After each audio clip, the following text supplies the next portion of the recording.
So another interesting thing I found, the connection between Shri Mahavishnu and the incarnation and his incarnation of Lord Jesus Christ is about his travel in India, especially the first travel when he travels across the seashore of India.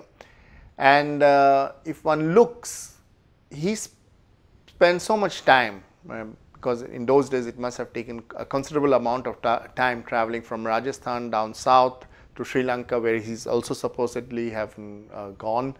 Also very interesting because Sri Rama was in Sri Lanka, where he killed the demon Ravana, and Sri Rama was also the father aspect of Shri Mahavishnu, because the first incarnation of Shri Krishna was Rama. So Jesus Christ spent a lot of time in India across the seashore, and this we see that when he comes back nearly after 14-15 years and goes and takes his what you can say, his self-realization from Saint John, who is also said to be an Adi Guru.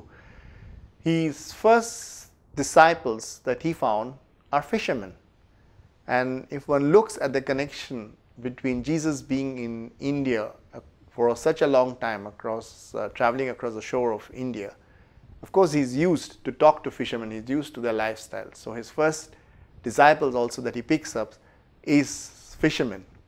And interestingly, also miracles which Lord Jesus Christ showed, like upon the mountain when all their disciples were assembled and they were all hungry, and they asked Jesus Christ what to do. He just said, "Bring me the baskets of food," and they brought him bread and fishes, which is again connecting Lord Jesus Christ with the aspect of fish which comes from the water, which is the aspect of Shri Vishnu, because he is residing on the water.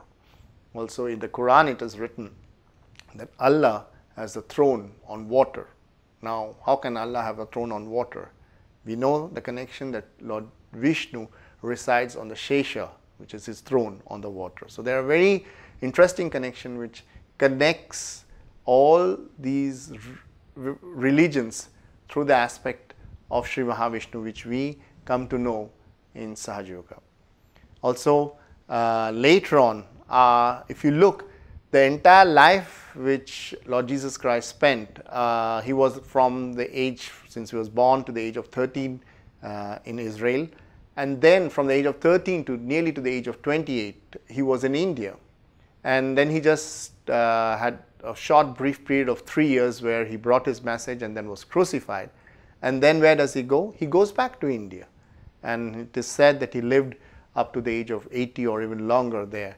And finally he took his samadhi, and there is also a tomb in Kashmir as Yusuf Asaf in Rozabal, where one has found evidence that he came there, because they found the crucifixion mark on the feet as a sign in front of the tomb. But more interestingly, he sent his very dear disciple Thomas to India. But he didn't ask Thomas to come with him to Kashmir, where he finally went. He asked Thomas to go to the south of India.